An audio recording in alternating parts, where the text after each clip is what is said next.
Call this meeting to order. Southeast Polk School Board, it's February 5th at 5:30 p.m. Lacey, could we get roll call, please? Chad. Here. Brett. Here. Tracy. Here. Bridget. Here. Grant. Here. Kelly. Lori. Here. All right, we have a quorum. The next is agenda adoption. Are there any changes, Dr. Lupnick? Motion to adopt the agenda. Second. All right. Chad. Yes. Brett. Yes. Tracy. Yes. Bridget. Yes. Grant. Yes. Lori. Yes. All right, please rise for the Pledge of Allegiance.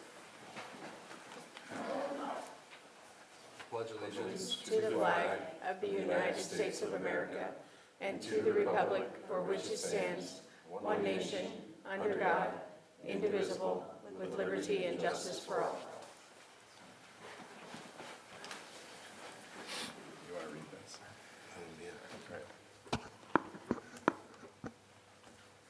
All right, district vision and mission, please.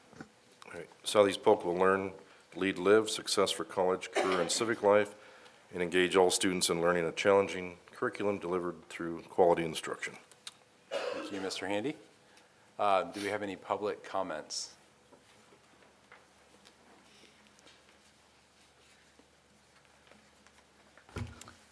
Phyllis Murphy, 607 4th Street Southeast in Altoona.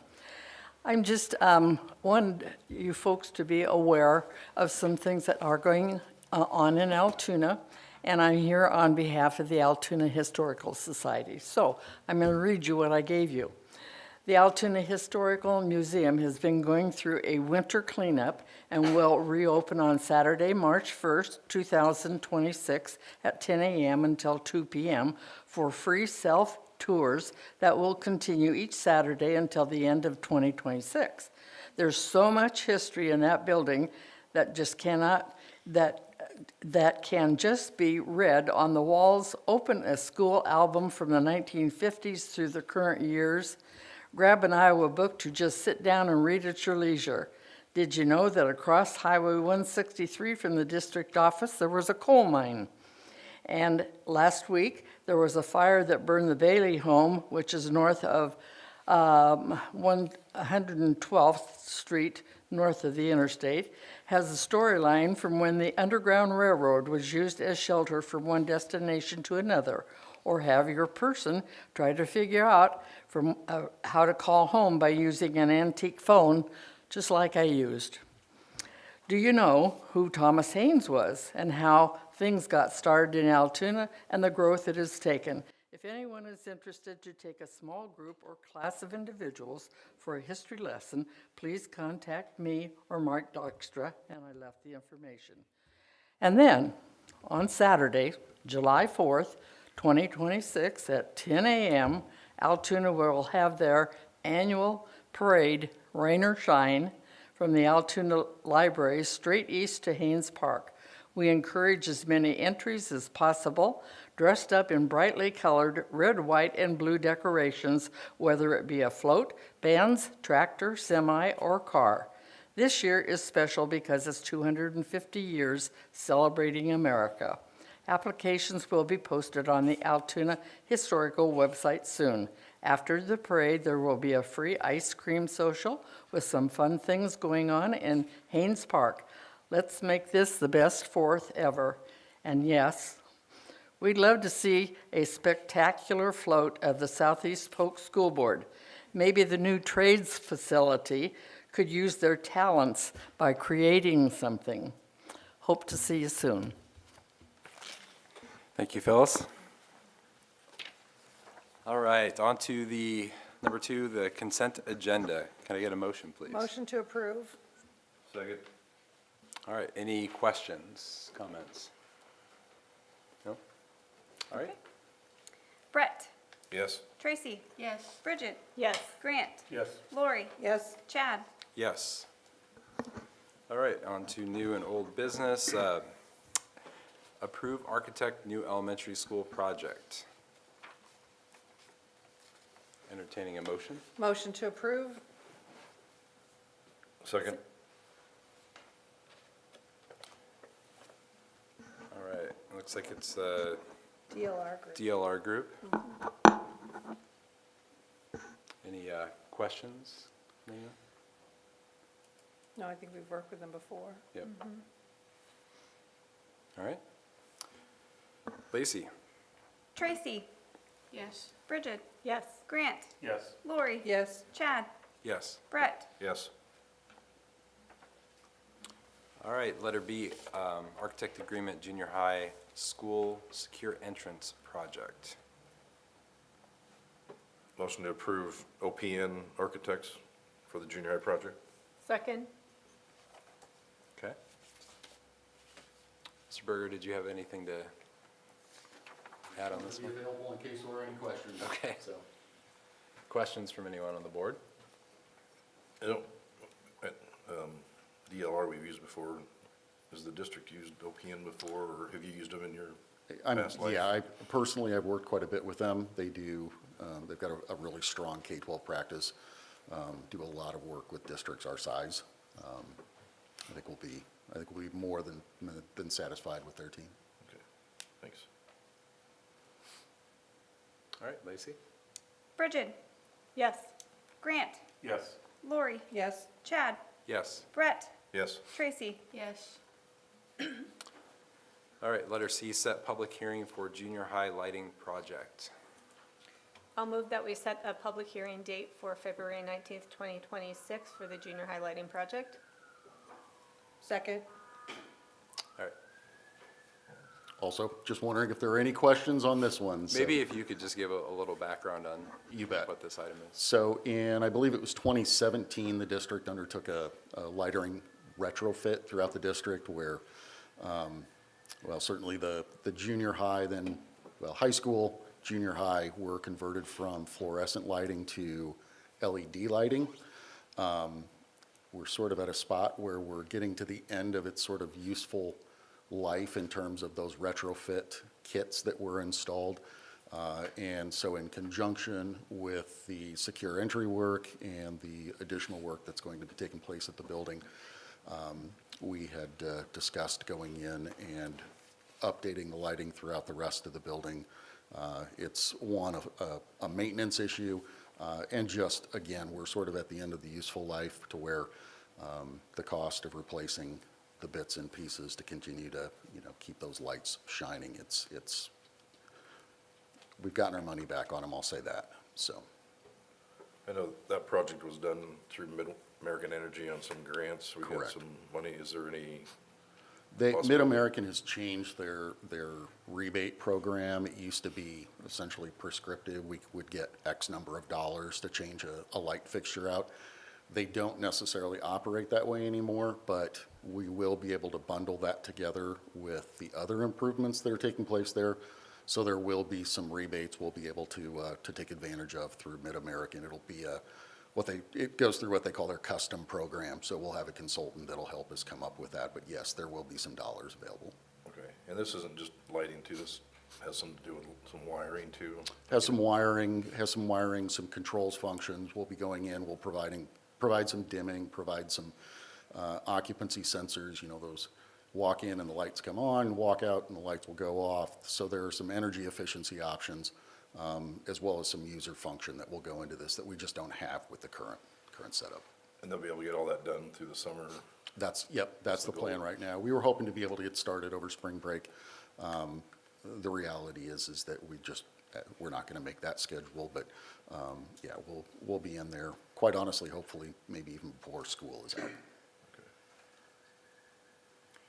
And just to be clear, this is not part of our bond issue project for the junior high. This is a separate maintenance. This is a separate project. We're bidding this separately from the secure entry and the commons area work. And would that be save funds? Or do we know yet? I'm actually going to look to you, Kevin, on this one as far as the exact funding stream that you wanted to utilize for this.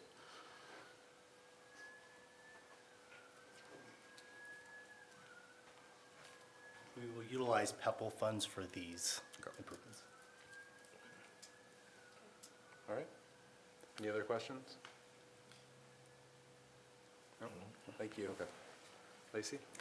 Grant, Yes. Lori, Yes. Chad, Yes. Brett, Yes. Tracy, Yes. Bridget. Yes. All right, topics for discussion. FY 2027 budget discussion, part 1. Mr. Bacom. Good evening, board. Hopefully this displays on the monitors in front of you and also in the back. And it's not. There it Oh, goes. something just happened. Keith is doing something. Maybe? Thank you.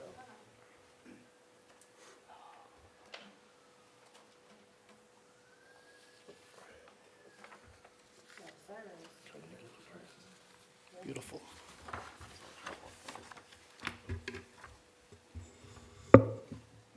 This is part 1 of our budget discussion for next fiscal year 2027.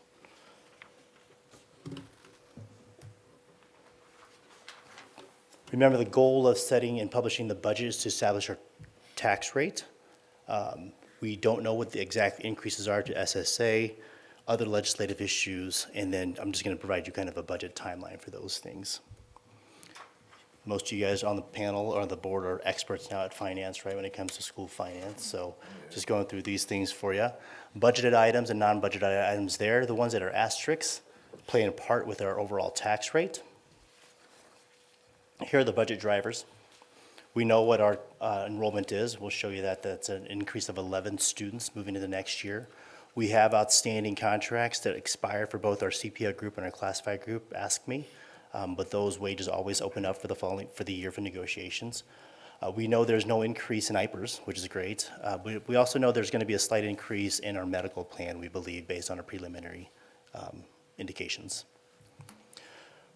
If you haven't heard, the governor did propose a 2% increase in supplemental state aid. That amounts to about $74 million for us.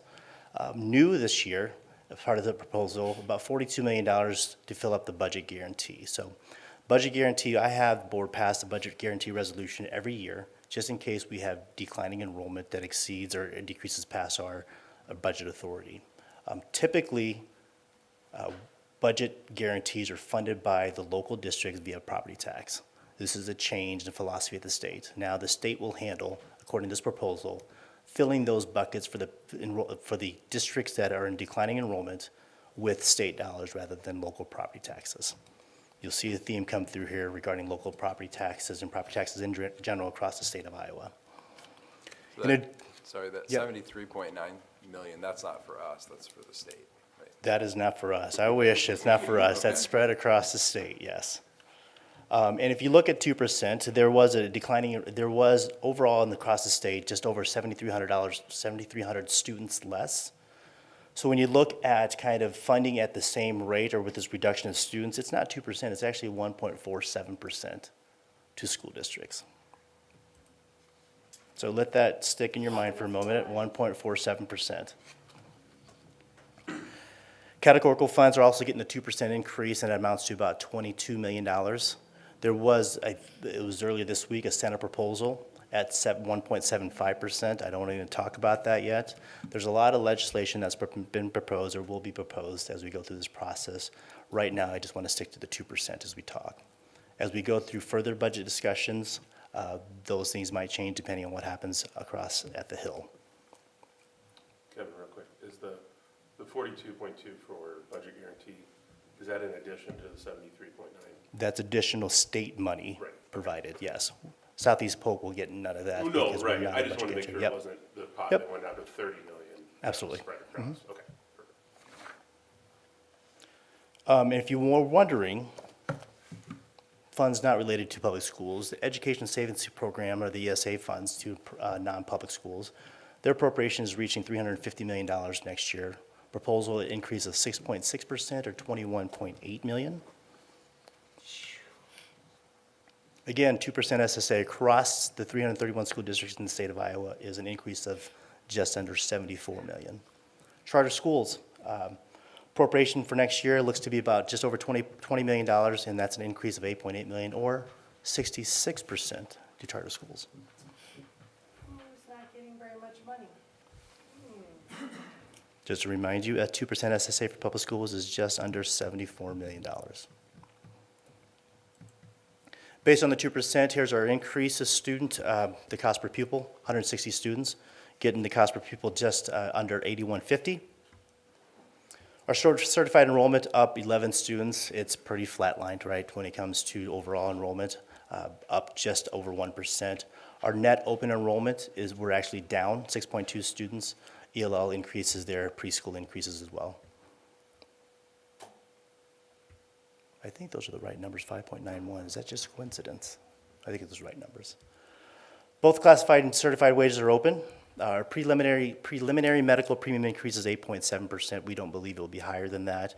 I'd like to see it around less than 5%, but we saw claims through the month of December.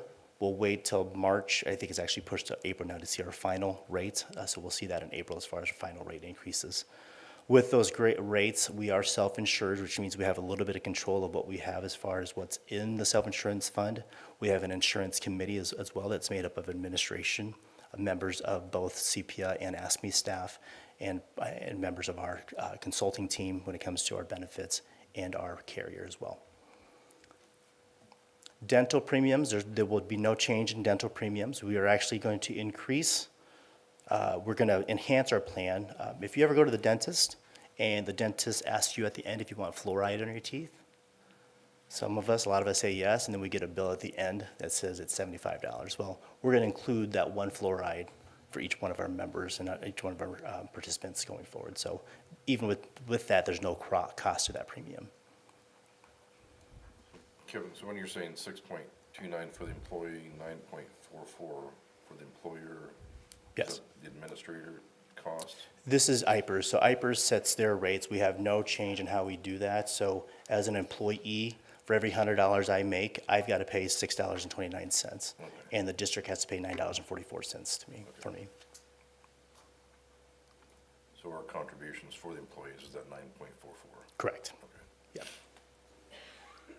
Here's what I'm seeing for budget authority for us based on what I know, and assumptions, obviously, along the way. Our 2% SSA enrollment, cost per pupil, and then transportation equity, it looks like it's going to go up about 15%. We have new authority, new money, just under 1.3 million. Salaries, benefits, and non-personnel costs increases as just over $4 million. This includes the two bills, the BILs, the building improvement leaders for next year planned, and also an increase, assumed increase based on just inflationary terms, and a perceived increase or a built-in increase for wage negotiations as we move forward. Again, assumptions, I know, but just wanted to make you aware of where we're at with things. And conservative estimates for these items, I believe that everybody, I hope that everybody is knowledgeable or at least knows what's going on with public school funding, and we can come to the table and kind of share what we know and go forth with that. But this essentially is a $2.8 million budget authority reduction for us, or a reduction if you see it as authority going forward. But that's what I see planned for 2027. And that's estimated at 2%, not at. Correct. What they're suggesting now, Correct. 1.75. Correct. It could be worse if they give us 1.75. Could be worse. Just to say it out loud. Could be worse. So anyone who's listening can hear, this is when you call your legislature. Thank you. Again, with the staff request, we talk about the building improvement leaders and kind of program growth, and then we'll look at funding sources as well. Dr. Latham will bring up our textbook adoptions here coming up as well later on in the discussion items to talk about some ELA adoptions and also some things going on at the middle school.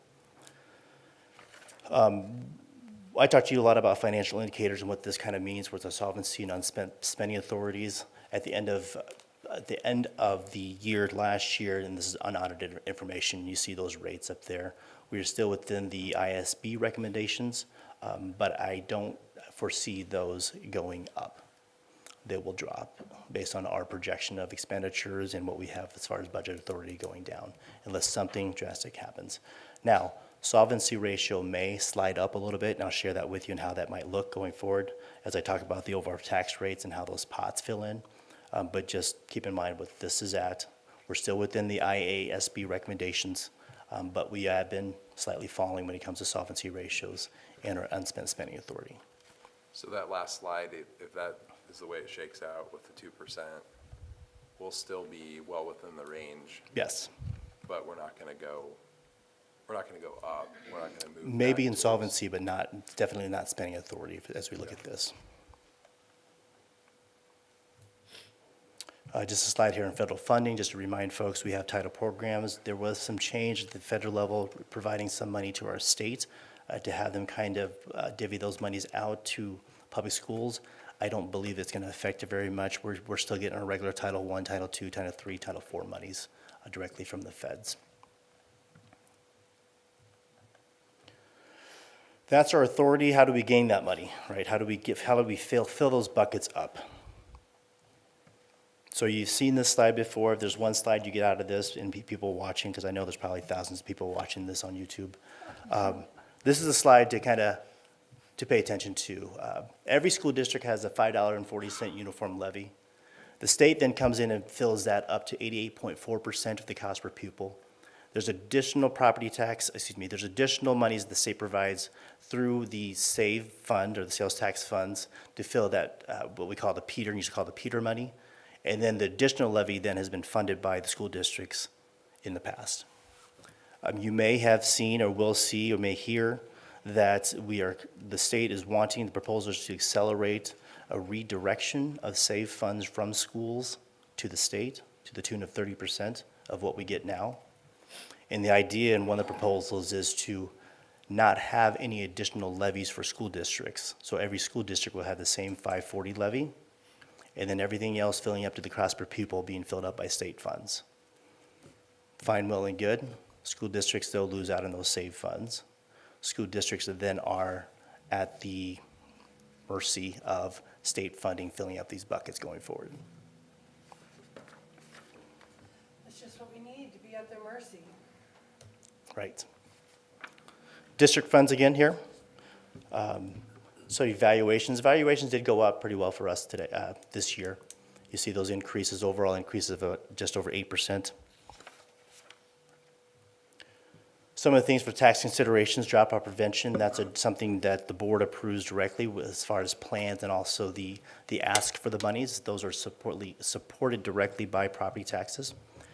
We can also do cash reserve levies.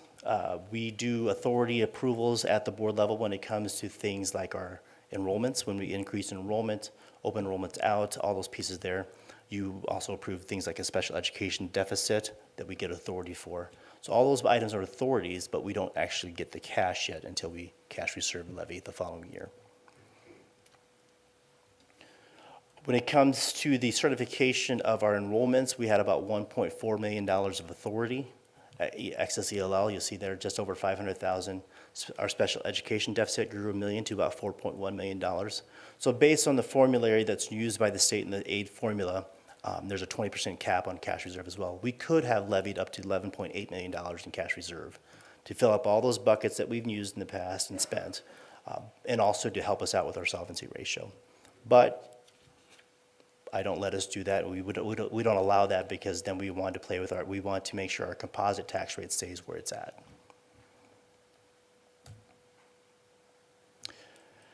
Instructional support program, this will be coming up, I don't remember, I think it's next year, maybe the year following.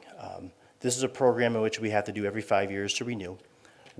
Southeast Polk isn't unique, but it isn't common either when it comes to a district surtax. So as people start preparing their income taxes this year, you might hear people complain about a 5% income surtax on their tax returns. This is what this is. Our instructional support program is by calculation, by formula, we get about $5.9 million in instructional support levy, instructional support programming dollars. That's made up either by surtax dollars or property tax dollars. Since we have this 5% surtax in play, it's less property taxes to collect. If we didn't have the 5%, we'd have to collect more property taxes, thereby increasing taxes or reducing some other area. But we always get that $5.9 million. Presuming for this budget, we'll stick with the 5% district surtax going forward.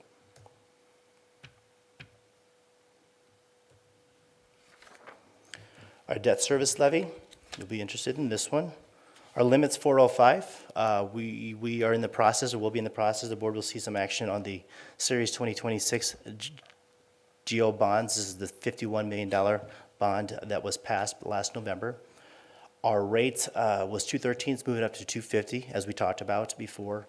We're actually using $700,000 in the debt fund balance to bring that tax rate down to where it would if we didn't use the $700,000. This is interest that is accrued in that debt service fund, so it's no additional property tax dollars. It's interest money that's been sitting in there for us to use. The management fund, in the management fund, we pay for our insurance programs, whether it's property casualty or workers' comp. We also pay early retirement programs from there, including the ones that qualify for early retirement and their benefits, and then any kind of litigations and settlements from there.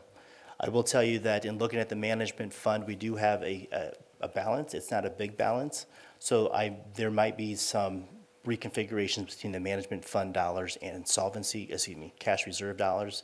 I just want to make sure that going forward, the management fund has a healthy enough balance so we can continue to pay our premiums. This is an area also where the legislation is talking about putting limits to school districts on the management fund balance. We are not within that gray area for them. I think I've heard 180% capped, that being 100% of your claims from previous year and 80% more. We are sitting at, calculation-wise, I think it's around 40% balance. So there are districts out there that have a 400% management fund balance. That's not us. And just to clarify, that's still general fund money, it's just, No, it's management fund money. so explain that, just, because I thought it was still general fund money that we're allowed to put into a different funding for these reasons. No, it's a completely different fund. It's management funds levied separately for those specific purposes. So outside of the whole tunnel thing and the cost per pupil, this is separate from that. So explain it, yes. Yes, separate. How's it separate? What, it comes from, does the ferry give it to us? Does the Through city property give it? taxes. Okay, so it's Yeah. actually funded. And so when they say they're gonna take or reduce that, they're gonna reduce those taxes? They're gonna limit how much you can levy for taxes under the management fund. And so in a sense, would that reduce the taxes on that? It could. Or overall tax rate for the school district? It could. But it doesn't sound like it would affect us. It wouldn't affect, the limitations that I've seen so far in proposal would not affect us because we're not at those high balances. Okay, so we're not gonna have a crowd of people coming in upset because of that tax. I didn't say that. Okay, well, I just, Yeah. since it's in the legislature, I just Yeah, want. we don't carry a high enough balance for the legislators to look at Southeast Polk from that area, from the legislation standpoint. Now, if we did, I mean, this is an area where again, school districts have a little bit of leeway and flexibility, and you can see that with the balances that school districts carry forward. But we've also been in a very good worker comp and property and casualty insurance program called SEP. And we, as a public school, we're actually member districts of that. So the things we pay from an insurance standpoint, whether it be to another type of insurance company, all those dollars stay within the SEP program, and all those dollars stay with the member school districts. So we have more management of that premium, if you will.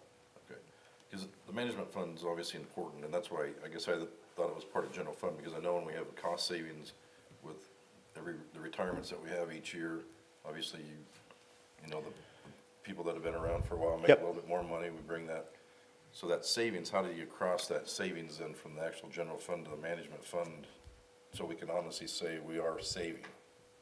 The savings is done through attrition, right, when you talk about those early retirements. So the idea is that if you look at a salary schedule, those teachers specifically that are eligible for early retirement or do take the retirement are normally at the higher rate scale, and then we bring in lower salaried employees or teachers. So there's a perceived savings there from a general fund standpoint.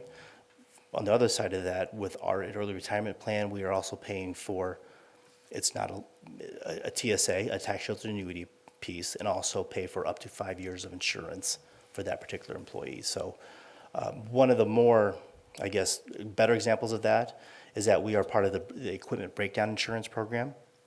So we pay a premium of insurance out of our management fund that we typically would do repairs out of our general fund. All those repairs we do on the general fund, and also the time that I spend working on those repair items that are eligible, come back to the general fund for dollars. So that might be something I talk more to the finance committee about and kind of talk through those pieces, but it's expenses that were normally paid out of the general fund. Now we're paying as a premium out of the management fund. And it's also savings from a standpoint of we're not having to pay those general fund dollars, and those premiums come back, the reimbursements come back to the general fund as miscellaneous income. Okay, yeah, I guess that's where I was confused, because I know in the management fund, it's important to have those early retirement packages. Yep, And it's not that you're moving money from one account to the other, it's Nope. just, we end up saving, it may not be the management fund, or it's saving in the general fund so we can use that money elsewhere, but that management fund's important, so we can save on that other side. Is yeah. that- I mean, we manage the tax rate, which includes general fund, management fund, debt service, all those funds to make sure we're not going over higher than what we were last year. So there is some flexibility within the management fund and also in the general fund, the cash reserve standpoint. But yes, I would agree that management fund is very important for school districts. Yeah, okay, thank you. You're welcome. Debt service, did I go through that already? I'm sorry, yes. Yep. Our tax rate history, you can see that we've been floating around 1544. It actually, I had it planned and we were published to 1544 last year, but through whatever happens at the Department of Management when it comes to actual valuations and how state aid plays all the way through, we actually reduced by 2 cents. So sorry to the taxpayers that we reduced our tax rates by 2 cents per thousand. Taking out a billboard. How much does that 2 cents really, Oh. could we have left it at 1544? Once we publish, that's as high as we can go. If there's something that happens within that formulary and Department of Management, we can't mess around with it. So we could not have kept it at 1544. Okay. So it's not bringing in a lot, it wouldn't have brought in a lot of money anyway. So I mean, we have saved a lot of, we've reduced that greatly since I know I've been on the board. And we were Reduce the tax rate? Yeah. Yeah. You know, Yep. so when you look at 2 cents, it's like, it wouldn't have made a difference. We didn't have control over that 2 cents, but We don't have control, but I'll next, on part two of the budget, I'll bring back what 1 cent might mean too, and then dollars wise overall.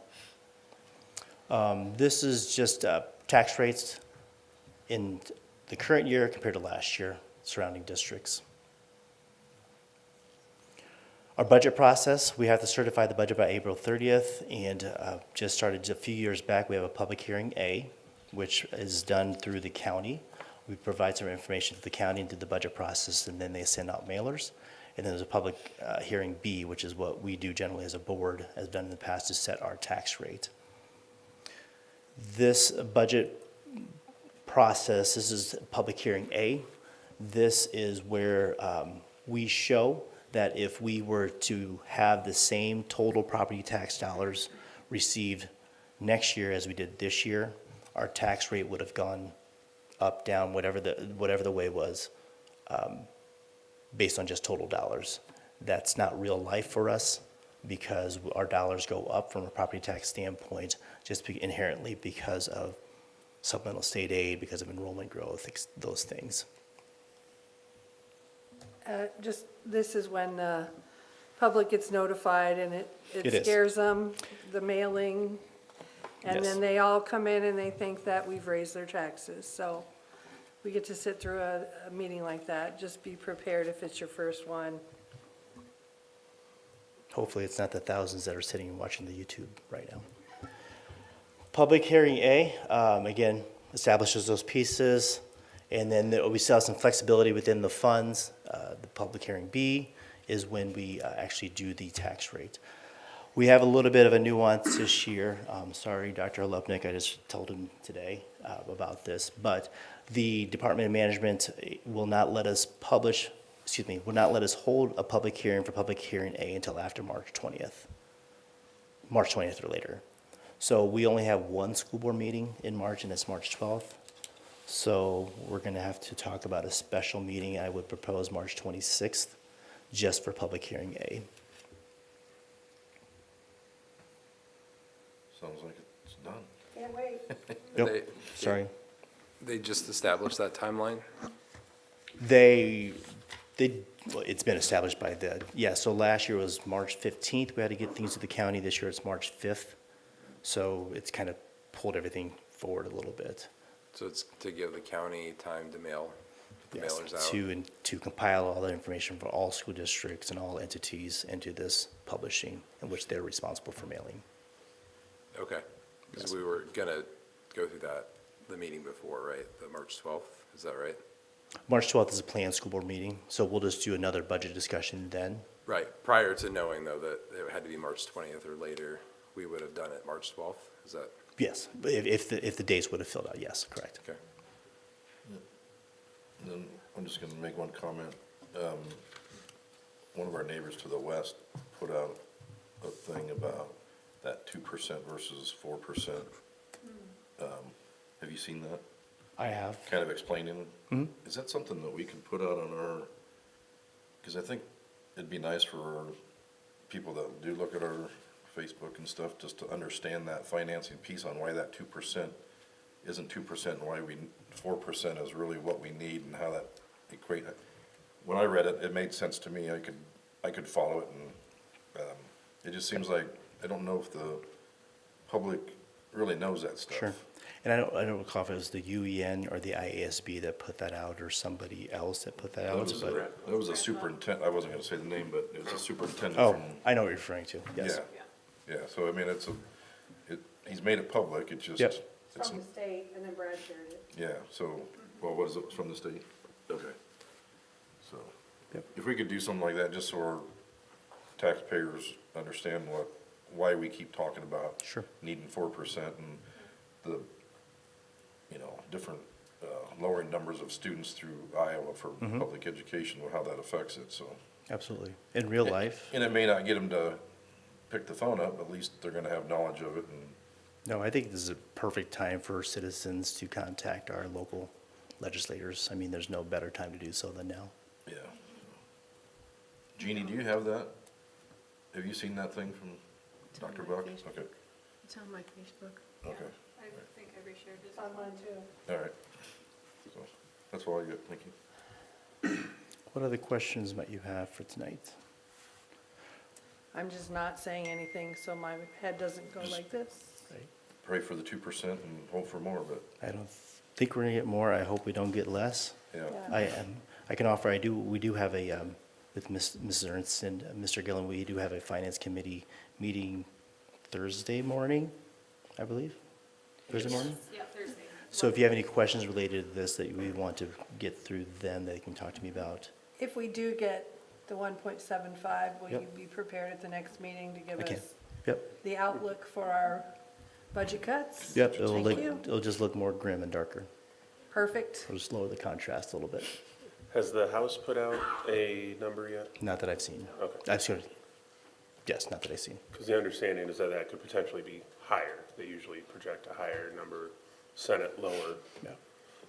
I would say 175 from the Senate's better than the 0 that we were Right. told was a potential, so. So threaded in all of this from the state side, I'm just sitting on my soapbox for 1 second. Property tax reduction. That really is the name of the game across the state of Iowa, is property tax reduction. So anything that is property tax related, they'll be looking at. And some of those things, a lot of those things relate to us. As you talk about things like management levy, reductions, limitations, that's property tax related. As you talk about possibilities of reducing the overall limit for debt service, that's property tax related, all those pieces. Just to say it out loud for people who may be, the thousands of people who may be listening or watching right now, that property tax deduction, which is very enticing to a lot of people, means that either the services and, resources that we're able to provide will decrease without that. Or it means that local school districts have to raise our own property tax rate. Not saying we would do that, because we've been very mindful, as has been, illustrated here tonight, of keeping that down. But I just want it stated for the public that there is a disadvantage, there's a sacrifice, there's an impact to that type of action. Also, I think it needs to be said out loud, kind of going off of what Brett said earlier, that 4%, that social media post that he referred to illustrates it really well, but even to simplify that, the inflation is 4% or higher. The cost of everything that all of us go to the store, the cost of our groceries, the cost of gas, the cost of living, everything is increasing by 4%. The cost of everything in our schools that we have to pay is increasing by 4%. Even if we get that 2%, which we're sounding like, oh yeah, we'd be happy with that, that is really a decrease in the funds that we have. So I really needed to say that out loud. Oh, let me go farther. This has been going on since 2010. This is not new. This has been an ongoing robbing the schools of funds for a very, very, very, very long time. We have been cutting. When you complain about class sizes, it's because of this ongoing takeaway of public funds for public schools. While other types of schools get unlimited funds that they don't have to report, explain, and now charters get money from what used to be our fund for education. So this has been an ongoing thing since almost 2010. Underfunding has been going on since almost 2010. Public schools cannot endure this much longer. I What year can't was say that? it clearly enough. Thank you, Brett. What year? I'll bring it at our next budget discussion meeting, I'll bring a history of supplemental state aid. Now, like medical insurance, we know what the premiums are, being SSA. We don't know what's inside that premium yet. So I say that by meaning that the state, from a budgetary standpoint, the state looks at dollars spent to school districts, whether that's SSA or charters or what have you. The state, the definition of funding to school districts has just changed. It's changed. Supplemental state aid is still the same. It increases the cost per pupil, but there's so many auxiliary pieces that make up what is perceived to be funding to public schools that would normally be part of our SSA. And unfunded mandates. Okay, thank you. Thank you, Mr. McCom. All right, on to the good news portion of the meeting. Oh. Early literacy resources. Dr. Latham, welcome. Thank you.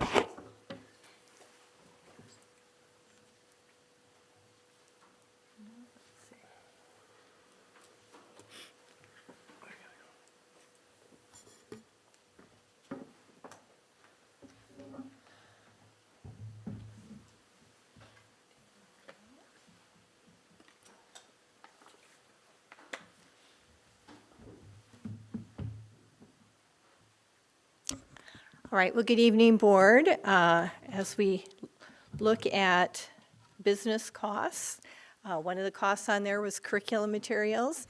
So I'm here tonight to bring a proposal forward for you to consider as a board. The materials that we're looking at tonight are high-quality instructional materials for literacy. And I'm joined tonight by Angie Shannon, our secondary literacy coordinator, and Carrie Bernstein, our elementary literacy coordinator, if you have questions as we move forward. So I want to give you a little background and current status before I get into the proposal. So our last K-5 ELA, English Language Arts adoption, was in 2017. And that year we had a split adoption for K2 and 3-5. I think that's the first time in my career I've done a split adoption.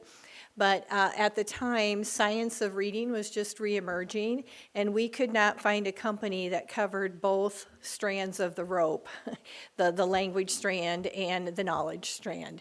And so we ended up going with two different companies. We went Wonders K2 and ReadyGen 3.5.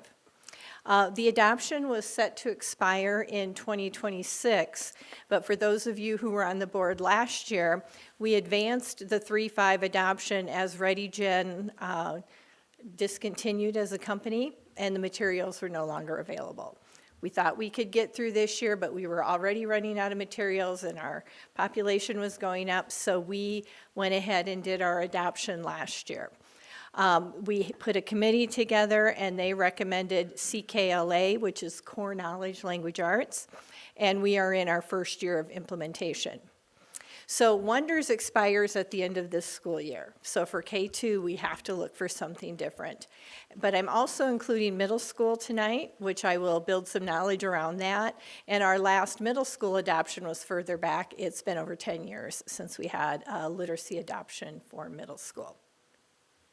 So what we are asking you to consider tonight is expanding CKLA, that Core Knowledge Language Arts, to grades K through 7. So we already have it at 3.5, so expanding it up to grade 7 and expanding it down to K2. So we would have a systematic, cohesive program from grades kindergarten through 7th grade.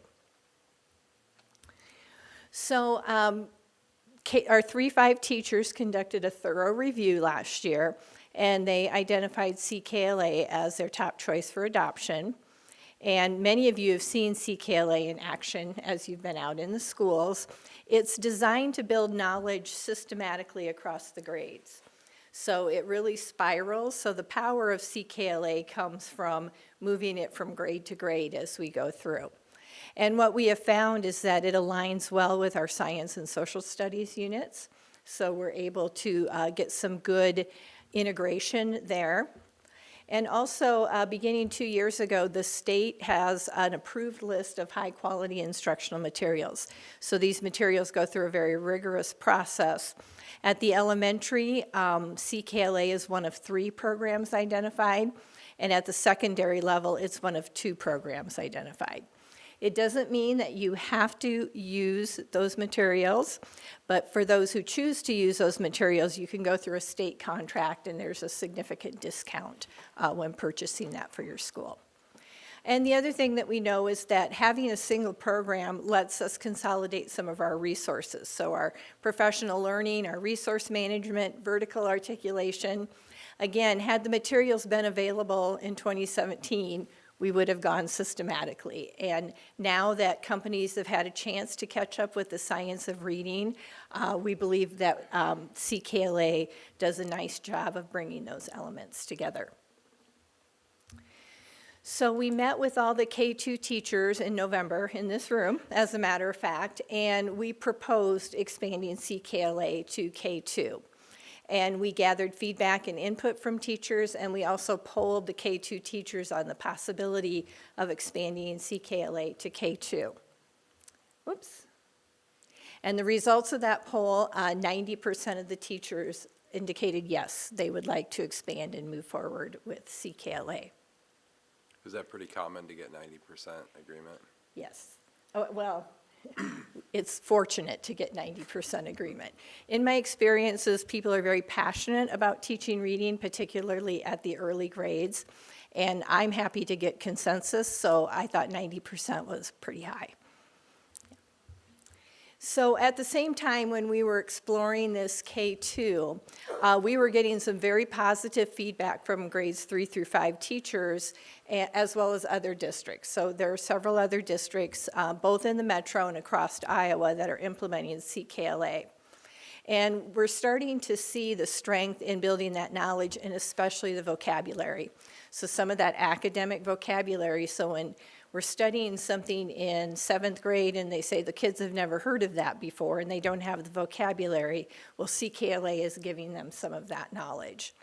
And so then we started to think about creating maybe a more comprehensive literacy system. If we could have strength K5, what could it look like K7? So we started to explore that, knowing that it had been more than a decade since we had looked at that. And so again, we began to explore the possibility of expanding implementation both to K2 and the middle school. So the Amplify team, and Amplify is the publisher of CKLA, They came in and provided an overview for the middle school ELA teachers on January 19th, that professional development day that we had. And 82% of their teachers surveyed said they would like to move forward. That's what we would typically see in an ELA adoption. And then the Amplify team also provided an overview for K2 teachers on January 28th.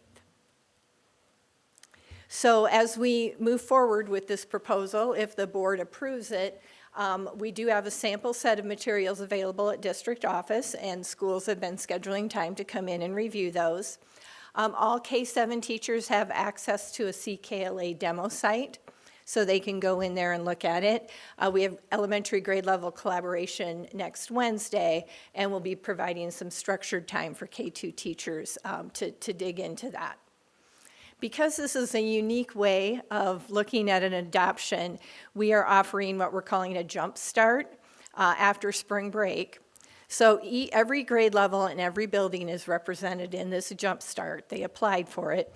It includes classroom teachers, reading specialists, special education, English learners, and TAG. And these teams will get a jump start, and they will teach CKLA at K2 in the months of April and May.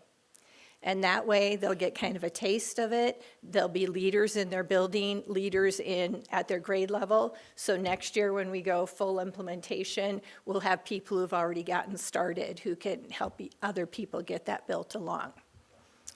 So we thought that sounded great, but because of the amount of materials, it does include purchasing sooner than we had anticipated. So those of you who are new to the board, typically we would come to you in May and say, here's what we're proposing for the next year, starting July 1.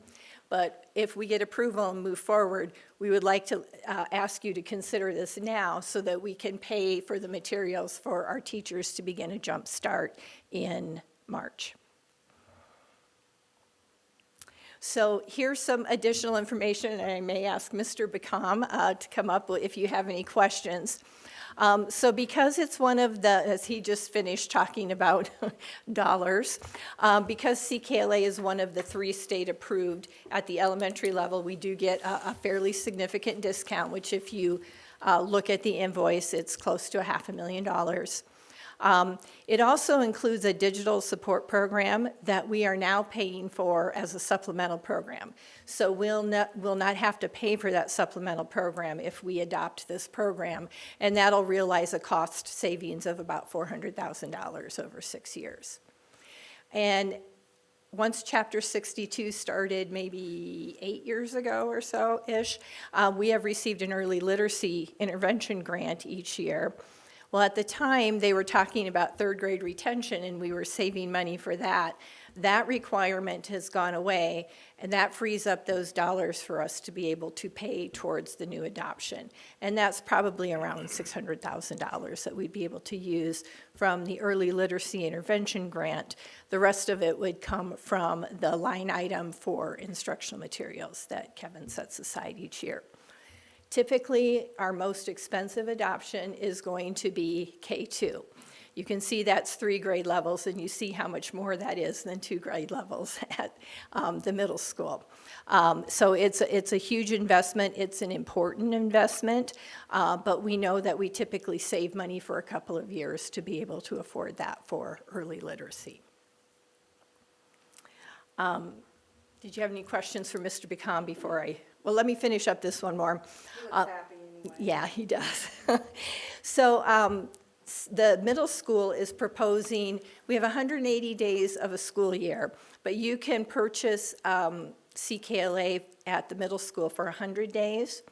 And that way, we'd have 100 days of the core materials, but that would leave 80 days for teachers to do novel studies, literature circles, the things that they have been doing, so they would be able to incorporate some of their current practices with a core program.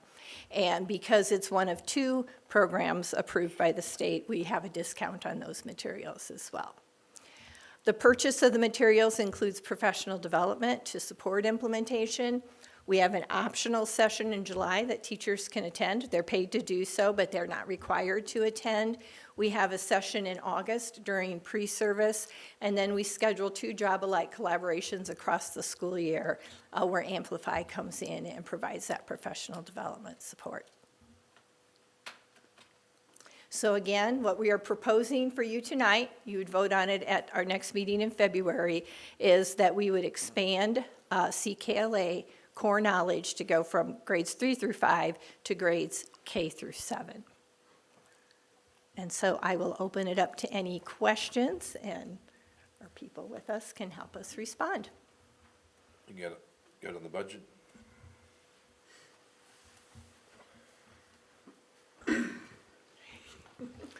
That's not a fast yes. Dr. Latham and I had discussions about this. As she alluded to, there is a textbook budget that's built in the budget every year. I like it when we don't spend that, but this has also been, we haven't had an adoption for a couple of years, and this will go, there won't be another adoption for several years after this, so I'm comfortable with this piece. And she also alluded to a categorical funding called Early Reader. We've been carrying over balance there, a pretty significant balance in that particular pot of categorical funds, which will use most of those funds for the front end, the jump start piece of it, and also additional materials after year end. So yes. This is for 6 years, right? Yes. And so for the three to 5, does the end date for those 2 things align? They will be 1 year apart, and so we will, at the end of their 5th year, we will extend that another year so that they both conclude at the same time. Okay.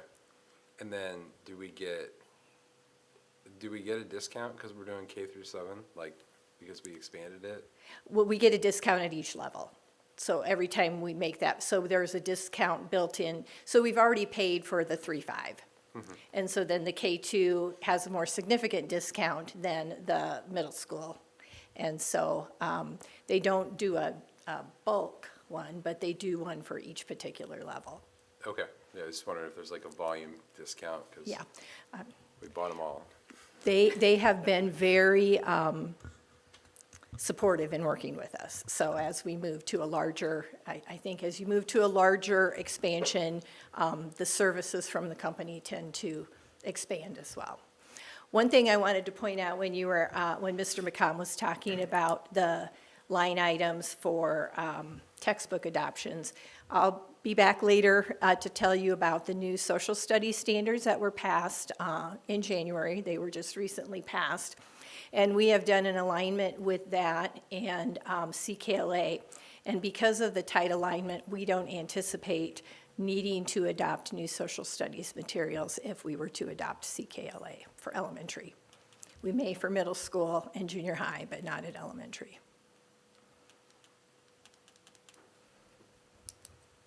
I have some questions for the 6-7, since that's where I just came from. Are there textbooks that go with this? Do you want to address that? Yes, there are. I'll let Angie give you specifics on that. Yes, there are. One of the things that we'll be doing is a blended teacher package. So teachers will have teacher manuals and all online digital access. And then with our students will have online access. And then we will also have classroom sets. So classroom sets of all of the text, so any of the short stories that they're reading, a novel that they will be reading along with that also. And then there is a paper pencil student notebook. So we can have like an individual student notebook similar to what our elementaries have. Or the great thing about this program is it is the ability to differentiate for our students. So if I have a student who has got a English language learner issue and they're trying to work through their different levels of their ELL, whether they are a 1, 2, or 3, and they're reading and writing, we can go in and kind of personalize that instruction for them. Same thing with our special education students or for our students who need enrichment with that tag. So there's 6 different levels of basically every activity that our students can do for that. So one of the big things that we had conversation with our middle school teachers is we love that we have devices, but we also don't love that we have devices. And so trying to balance the amount of time that our students are spent behind a screen during that 90 minutes. So we will do the classroom set of materials for students so that teachers have that option of whether or not students will be behind the screen or whether they will have that paper pencil in front of them. There's lots of benefits behind that screen with the differentiation, being able to listen to a text out loud and things like that. But we also still want to have paper, pencil, highlighting text, and being able to really dig into that. So So, each class will have a classroom set? 35. yeah. Okay. Yep. And then, Renew every year. heaven forbid, a class of 35. Yeah, and we're looking at our support teachers to have smaller class sets of like 10. And then there's a workbook or, It's like a journal, kind of like Okay. as students are reading and responding, like a close read, then they would actually like take their notes and stuff. and then we within that. purchase those every year? Those would included in the 6-year adoption. So you purchase it at the beginning and they replenish it. Okay, They'd be automatically sent out each year. okay. Yeah. And then nobody piloted this? No, not at the middle school level. We do have the demo access. So all teachers right now have demo access. We opened that up on January, what day was that? 19th? 19th. And then the paper materials are right there in the building for the middle school teachers. They don't need to come here to see it. It's there at the middle school for them to Can have they access. jumpstart it like the elementaries? They could. I mean, they have the digital access. I would have to look at what the student access would be, but they do have access to go in and print things for students. I just don't know if our students would have the digital component of that yet. I'd have to work with our technology department to see if that would be something they could get through their Clever. Yeah. We started with K2 and then have just recently built through the 6, 7, and so we really hadn't got to that point, but we can certainly look at it. It Yeah. would be just, if somebody was willing to, as you adopt any new textbook, there's always many components, and trying to plan and envision the future is Yeah. very time consuming. Yeah. As you know, there's some things you can't learn until you just actually go Right. through the materials, and if you do get a jump start on that, Yep. it helps. You had to jump both feet. Yeah. Yeah. Thank So- you. Thank you.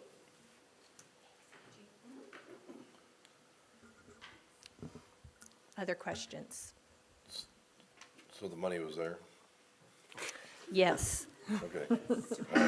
And if we get two, or That's if we probably get, all we really need to know. I mean, We won't be able to, well, and here's the thing, so expanding at the middle school is an additional cost. You can see it's not as expensive because it is more blended. K2, what we're currently using is run out, so we're gonna have to spend money on something. So rather than expanding that or extending that for another year and spending money, if we knew teachers were ready to expand, it's probably more cost-effective to move in the direction that we want to go. So either way, with K2, we're going to have to expend more money. yeah, and I'm good now. I mean, obviously, we're hoping for the best, but Yeah. if we've got the money now, we can do it. That way, we don't have to try to squeeze it in next year if Yeah. that may be a spot. But, no, I think it's good just to get it, and just for clarification, so if we do it, they're not gonna do wonders and in K-12, they're gonna go right into this, and then, 6, 7 will do the same thing. Right. Okay. That's accurate. Okay. So just to clarify my answer, when you asked the question, the money there, we'll receive some materials prior to June 30th, so those will be current year expenditures. Next year, what you saw on the screen before, as far as projected costs for 2027, included the cost for these core Well, so materials. it's coming out of next year's. Correct. Anyway, okay. Correct. That's fine, yeah, I think if we can get the materials and get it started, that's, I know some of the material that they have for, Wonders and already Jen's been taken care of, but has been pretty, because they can't get Ready Gen at all, or Wonders at all, right? Wonders they can get, yeah, but Ready Gen is the one that's no longer in We don't wanna have publication. to put money into that and then, Right. That was our thought, not investing another year Yeah. of that if we want to move forward. It'd be nice to have the K-7 alignment too. I think that's the feedback we've gotten from the teachers, that they see the power of having that built across the system and how that can not only support English language arts, but science, social studies, the arts, many different, and health, many different areas.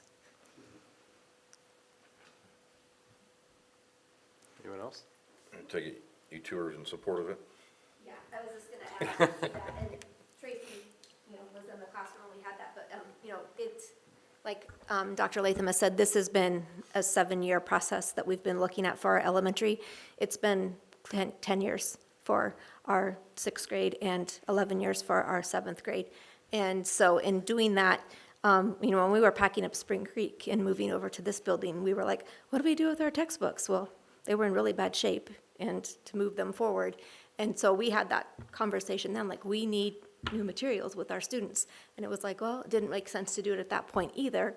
6 and 7 hadn't been together and had that conversation. So being together in a building now for the 2nd year and seeing that close alignment has been great. And our teachers are phenomenal. They are doing the very best they can with what they have, but this is going to make their lives so much easier with working with their students. And how could that, when would that, if you could do a pilot for 6, 7, when would that be? Would that be like, could it be done over spring break? Would it be done after hours, or I guess how do you do that? Well, we've already started working with the Jumpstart teachers at K2, and we're paying them 10 additional hours for their prep that they put in there. So, and then the idea is not to start the day we come back from spring break, but to start at the month of April, and they should be able to get 2 units in. So based on how the board responds, we can certainly go back and work with Amplify to see if that's a possibility. But they would start at the same time as our K2 teachers. I would love to see that opportunity available for the Okay. 6, 7. We'll start working on that and see if it comes through and see if we can make that happen.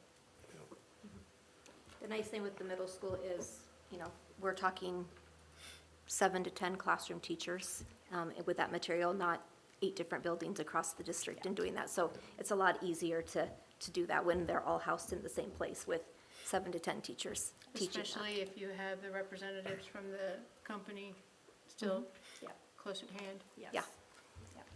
Thank you. All right, thank you. Thank you. All right, letter C, Day on the Hill review. It was a day. Just open discussion. You got some commentary, Brett? Yeah, lunch was good. Yeah, no, I don't have anything. We did get to talk to Representative Losi. He's always good to talk to. Even though he's on one side, he shares values of both sides and doesn't make it partisan for when it comes to education. So he's good to talk to at least. And we didn't get to chat with one of our other reps, but that's not uncommon. And we just hope for the best out of the Capitol. There's a lot of fluff bills in there, but hopefully we can get through that and just get some funding for education.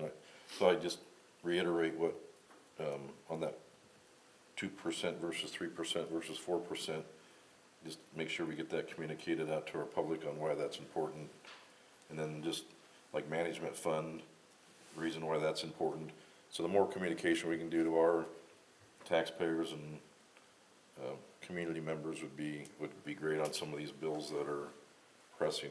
I know communication gets to us and we can push it out, but I think if we can do that on our end, and I don't have any particular interests of what gets shared or how we share it. I just think we need to, these are important things on, when it comes to funding education, so. But it was actually a good visit. We got to see our tech department, we have one of the parents in here, Connor, was out there.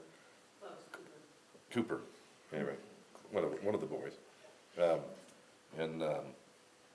So they were down there kind of just sharing their experiences of the new trades building, and even though they're graduated, they came back to share their experiences, so it was good to. And then there's a lot of other schools down there sharing their things, and Chad really liked the 4-day work week, just so I wanted to throw that out there. Oh, that wasn't you? No. Oh, my bad. Anyway, just kidding. The 4-day school week? 4-day school, yeah. I'd like a 4-day work week. Work week, yeah. Yeah. Just kidding. We couldn't do that here, but, no, it was a good time down there, just for what we got to talk about. And good information shared, so. Yeah. Yeah. Grant, did you have anything you wanted to add on that? No, I mean, I just think it's great that IASB, AEA, and the other acronym that I'm forgetting. SAI? SAI, thank you. All come together and show us what they're doing actively on Capitol Hill. I thought that was really eye-opening and important, that first, when we were in the lecture hall, if you will, at the historical building. Knowing that they're doing what they can to fight, but to echo what everybody else has said, it takes a lot of people to reach out to our state house and let them know how we feel, how we want our tax dollars spent, and how it's affecting public education in general. So it was great to hear, we have those people on the Hill at all times, but it takes the entire community to help make a change. Well said. Bridget, did you have anything to share? Yeah, I guess I would agree. It's great to hear that. It's very educational to start our day out with those informational sessions, because those organizations really dissect the bills, and they kind of, say, well, overall, this sounds good, but we're going to register, they register in favor, against, or kind of neutral, and like what could be better about the bill. So when we go and advocate or have conversations, we can take that information and be like, hey, we really like this idea, but really, this one piece isn't is making it not as great. Like if you could change this part.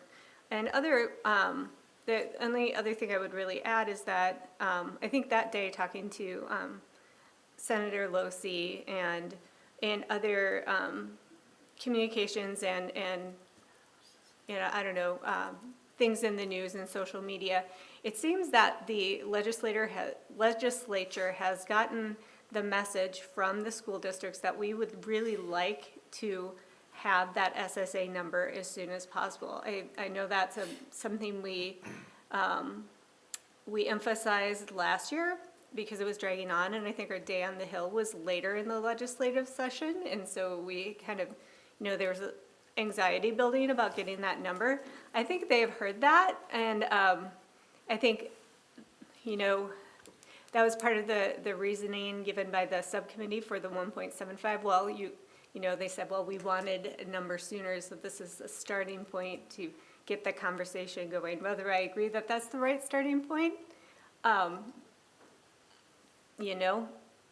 hopefully it is just a starting point, but at least the conversation is moving forward a little bit faster. Just hopefully not too fast. Hopefully they have a thoughtful conversation and land on something a little bit better than that. So. Yeah, I guess the only thing I'd like to add to that, I think that IASB and the other two acronyms, AEA, SAI, I'm glad that they're putting this event on together, and they have for, I think this is the third year maybe, is that right? Seems right, yeah. Third year of doing that, just that kind of combined voice. There are lobbyists up there that are working on the behalf of public education, trying to talk some sense into the legislature. But anyway, I won't go down that dark rabbit hole. But the other part of it is that I'm just really proud of our district and representation there. We had Daryl Butcher was there, Ryan Anderson.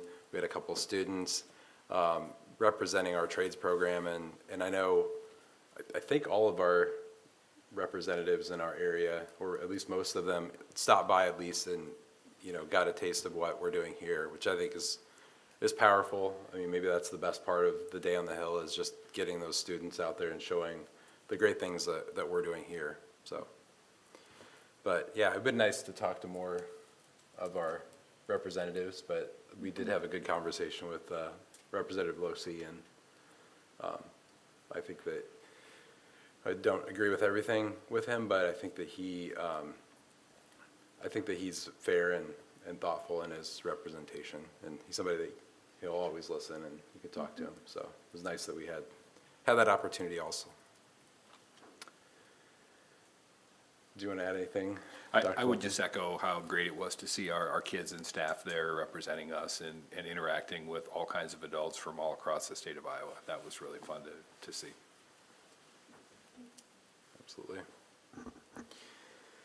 All right, without further ado, letter D, Prairie Meadows grant. Looks like Mr. Horton's on his way up. Got a big list this year. You have this piece of paper, you want to take that out? It's about what we've been up to with Prairie Meadows and their grant programming.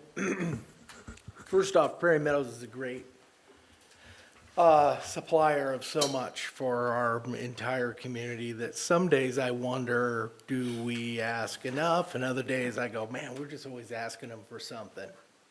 But the best part of this is this really won't mirror Kevin's or Joellen's presentations because this costs us nothing. And it's a complete ask. And as you can tell, the total, I kind of goofed it up, but this is the worksheet that I use as grant proposals come in. And then I want to give you guys a look as fast as I can in terms of what it is that our people are asking for. And at the same time, it also allows you to keep score if you want to. I'll warn you about keeping score. It's depressing and it's a bummer because we're asking them for, it's about $400,000 in total because there's a typo in there that Steve caught. Thank you very much. It would be the 8th priority item, which is the high school culinary program. It's not $175,700 and change.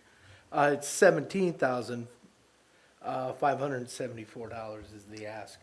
But we've got 10 projects here. They're all really good. I like them all. There's not one that makes me kind of wrinkle my nose or any of that. There might be one here that wrinkles yours, but that's what tonight's about. And the really fun part, and I like that Prairie Meadows makes us do this, is look at the number of people who are impacted by all of our asking.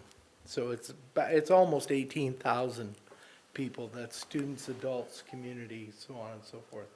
So when you think about, wow, we're asking for over $400,000, yes, for, almost 18,000 people. Very cool. But I'll just kind of whip through these real quick. First one is a VR project that you saw this last year. But this year they're going to ask for 24 VR headsets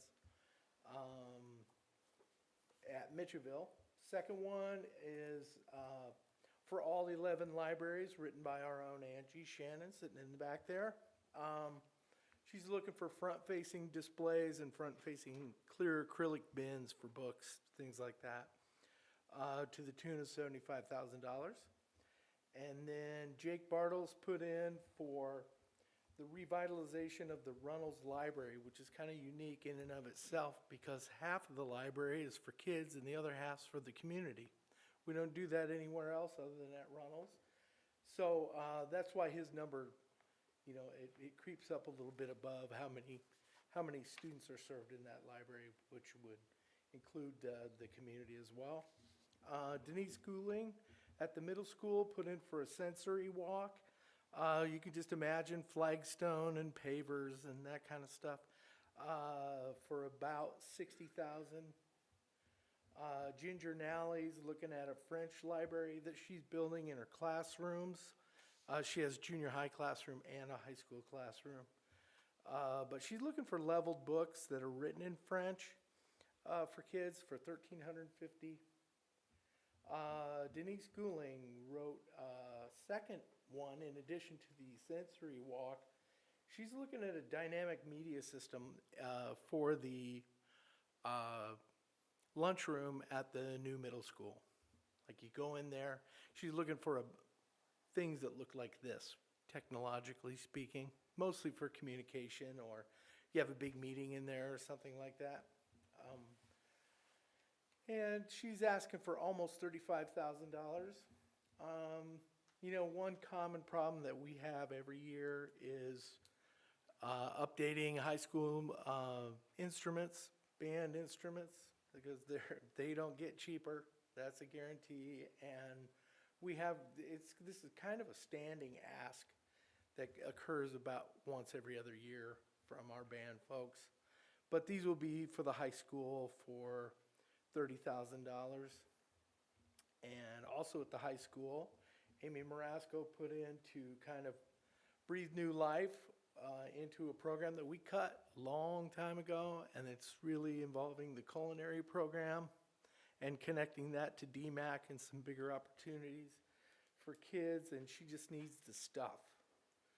Ovens in her freezer and small appliances, things like that.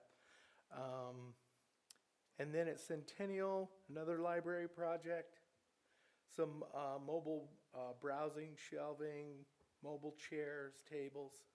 And if you've been in there, it is kind of a dated room, so I get it. I mean, I look at it and I go, that's a great idea. It's really cool. And she'll be asking for about $75,000. And then the last project is an integrated career skills lab in the alternative program. And Angela Duden wrote this particular ask. And basically what she wants is a smart kitchen, period. Those are all the parts of a smart kitchen. And she's asking for about a little over $17,000 for her grant. So in looking through these, I mean, they're fun to talk about mostly because they're really good. I mean, there isn't one here that makes me go, well, I don't know if we're asking for the right thing there. It seems like 10 right things to me, and as usual, my hope is we get them all, and things move forward exponentially fast. Do you all have any questions about these? I just wanted you to make you aware of them, then go sit down and. One thing I would ask is, some of these grants would probably go under like a Facebook grant too. I wonder if they're aware that some of the technology things here might be useful next year. Probably they missed the grant, but Sure. so that they apply for those as well. Yep. Or And others. sometimes after the Facebook grant, they go, I should have written a Facebook grant. Well, maybe I'll try Prairie Meadows. That's kind of the way it goes. And then if they don't get it there, then they'll ask Polk County. And then they'll ask, and they'll ask, and they'll ask, and it's great. If there's money out there and people want to give it away, we'll take it. So we don't have to limit the number of grants that are that move forward. We can, is there any? Yeah, you can go a big thumbs up to all 10 if you want to. Okay. I'm curious, you mentioned that the VR headsets came up last year. Was that approved last year and this is in addition to, or, okay, so this is okay, we're So going to just try replay. again. We'll see Okay. how it goes this time. Yeah, I could see that being a good fit for a meta grant as Oh, well. yes, yeah, Yeah. agreed. So if we don't get like a few of these, like the culinary program, is that something that if we don't get the grant, are we gonna be able to do that since that's programming? That's probably, those things are needed probably to, I mean, if we're truly serious about kicking that off, I mean, you Yeah. said that's 17,000, not 175, so. Right, Yeah. right. I added a 5 in there somewhere where I shouldn't have. And then do we have for like the musical instruments, do we have a replacement program for instruments that, I guess, Yeah, yeah, if we can get the grants, great, but if we don't, I mean, as our intentions to fill some of these, yes, yeah, just, they'll go maybe we're buying 4 tubas and we're gonna use this grant to get them bought. Well, maybe if we're footing the bill alone, maybe we buy 1.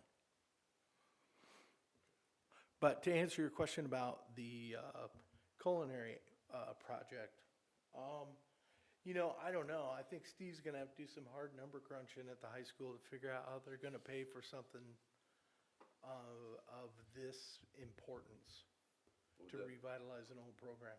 yeah, and I know each building has their own budget, but since we're trying to put that program back together, couldn't that be a district cost? Could we find some money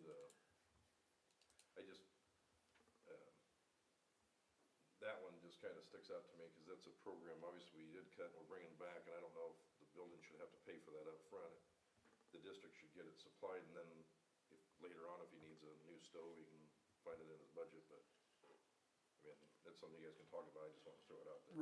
Right. And that's a great consideration, and it really prompted I think I called Steve today, and said, hey, are we doing our culinary program again? And got excited because I thought this might be one of the very last things that would be a replacement from the old stuff that we cut 12 years ago, 10, whatever it was. So yeah, this would make us, we get one step closer to being, whole again. Some of us keep track of that stuff in our minds. This year, maybe we can get a couple things, but I don't know if that should be out of the building budget. Because if we were building a new building, we wouldn't. I mean, just my 2 cents, or maybe that's 20 cents, I don't know, I guess. Pick the changes, whatever you want to pick up. I think it's 17. That will, if we don't get the grant, obviously, we're gonna have the conversation about, okay, what do we need? I mean, I know you put down what you wanted, but what do we need to make this fly for a year until we can start to put something together to pay for all this? Yeah, they're all good projects. I hope we can get them out of the grants and. Yeah, that would be awesome. We've never hit a home run where we got them all, but it sure would be fun, kind of one last time to get them all. That'd be cool. All right. Thank you. Thanks, Joe. Thank you. If you have if something else pops up, email me anytime. Thank you. Thanks, Joe. All right, on to our superintendent search update. And I think we have Trent Grunmeyer here from GLS on his way up. Welcome.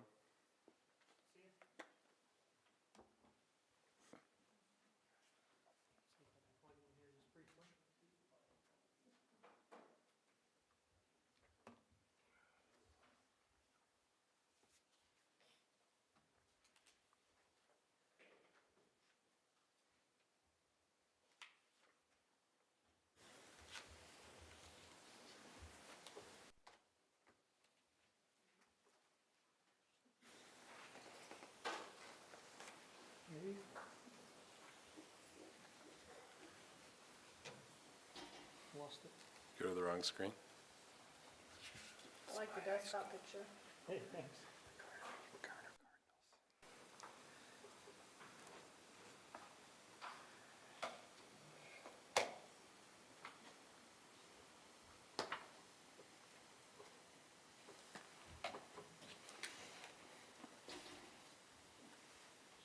Should be coming up. I was just going to start with an overview of the candidate pool, which I can do in open session. And obviously, when we get into some of the details and candidates, we'll go into closed session, if I can get my presentation up.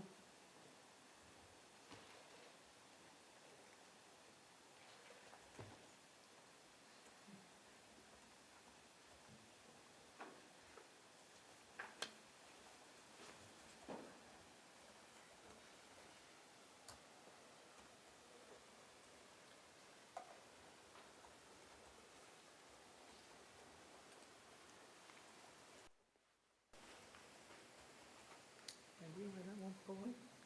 For the thousands of YouTubers watching. Haven't done anything yet. Yeah, I saw it come up.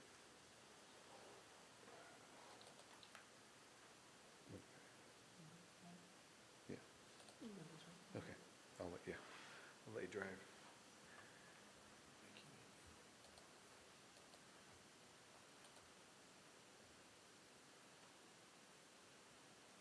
Okay. There we go. Yeah, technology. You think you have it queued up? Good to see you guys tonight, and pleased to be here with an update. So I will give you an overview of the candidate pool, and I've worked with Jean to be able to share an update out with your staff and your community tomorrow after I presented this to you tonight, so everybody is kept up to speed about where we're at with candidates as well as next steps. And obviously with the candidates, we won't share names publicly, but I did want to provide this overview for you tonight.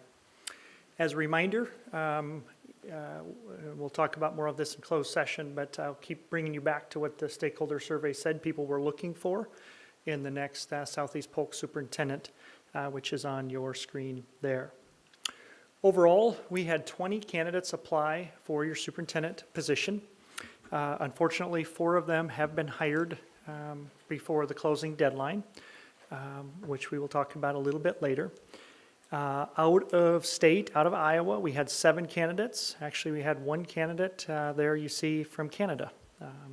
which was interesting, and had to do some digging about licensure, quite honestly, to see, geez, is that a possibility or not, which was new.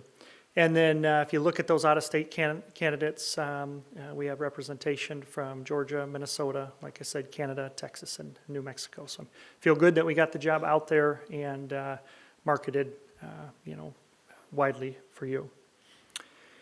Gender-wise, and this is self-reported, gender, ethnicity, and the other information I share with you here. We had 15 male candidates, 4 female, and 1 that chose not to respond. You see ethnicity-wise there, again, self-reported, 18 white, 1 African-American, and 1 that chose not to respond on that particular prompt. A little bit more in general about the pool. You had 12 of your 20 applicants that had a terminal degree, which you would expect in a larger district like yours, an EDD or PhD, and 6 with a specialist degree. The master's would indicate a couple candidates that probably aren't qualified for the position. On the right there, the years of comparable experience. This would not be principal experience necessarily. This would be central office, director level, associate, assistant soup, or superintendent experience. So you can see there as I summarize that. For example, you had 10, half your pool, that had at least 6 years of district level experience. And then you had 2 candidates that had at least 19 years of central office or district level experience, and 1 that had actually 23 years or more. So again, as you'd expect for a larger district, leading a larger organization, quite a bit of experience with your application pools. And then lastly, an overview, hopefully where we earn our paycheck a little bit here, is referral sources. And again, they can check, if you're doing the math on this, they can check more than 1. But you can see our website there. Folks said of your 20, 17 of them, website, personal phone calls, Teach Iowa 1, which I always watch a little bit, kind of the go-to in Iowa. District employee was nice to see. Some folks, or maybe you, reached out to somebody. And then other sites as well, which tend to be national outlets or other social media that's not listed here. So wherever we got them, we're pleased they applied, and we'll talk more details here in closed session. But wanted to provide the overview to you guys first, and then work with Jean to get an update out to your staff and community and parents tomorrow.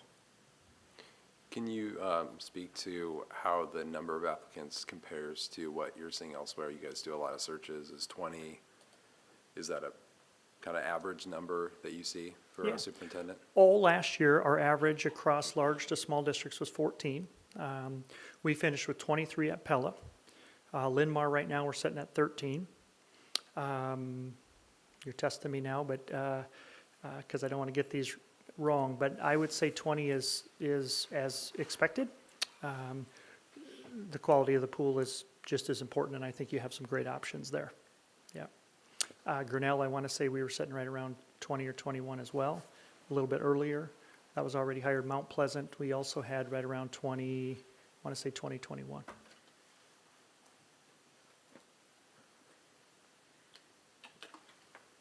Any other questions for Trent?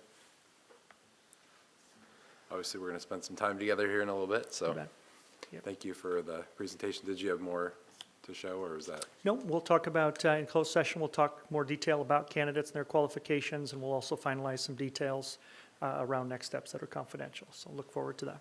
Okay. And just to kind of reiterate, I guess, where we're at in the process, we're narrowing the candidate pool down to who we're going to do screening interviews for.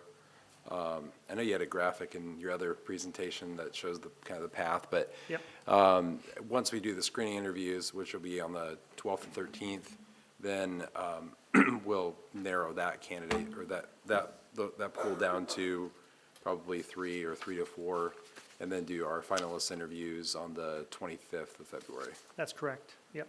So that's where we're at. It's moving fast, but we're in good hands with Mr. Grunmeyer here.